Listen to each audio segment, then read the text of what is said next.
الحمدللہ والصلاة والسلام علی رسول اللہ۔ دوران اذان بجلی منقطع ہوئی اور پھر بحال، کیا اذان دوبارہ کہی جائے؟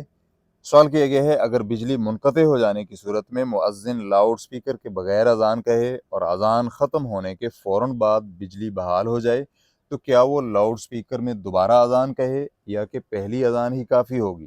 الجواب بعون اللہ سبحانہ وتعالی۔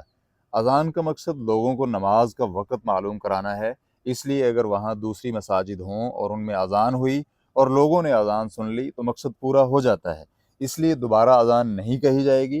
اور اگر سارے علاقے کی بجلی منقطع ہوئی ہو اور کسی شخص نے بھی اذان نہیں سنی تو اذان دوبارہ کہہ لے۔ شیخ ابن عثیمین رحمہ اللہ سے اس کے متعلق پوچھا گیا تو ان کا جواب تھا پہلی اذان ہی کافی ہے اور دوبارہ کہنے کی کوئی ضرورت نہیں ہے، کیونکہ اس کے ارد گرد اور مساجد بھی ہیں جن کی اذان لوگوں نے سن لی ہے، لیکن اگر وہاں اور کوئی مسجد نہ ہو، صرف وہ اکیلی مسجد ہو تو پھر اذان دوبارہ کہہ لے تاکہ لوگوں کو نماز کے وقت کا علم ہو جائے۔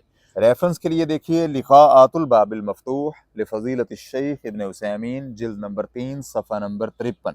واللہ تعالی اعلم۔ اسلام کیو اے ریکارڈنگز، مؤسسۃ الشیخ محمد صالح المنجد، المملکۃ العربیۃ السعودیہ، فتویٰ نمبر 69852۔ والسلام علیکم ورحمۃ اللہ وبرکاتہ۔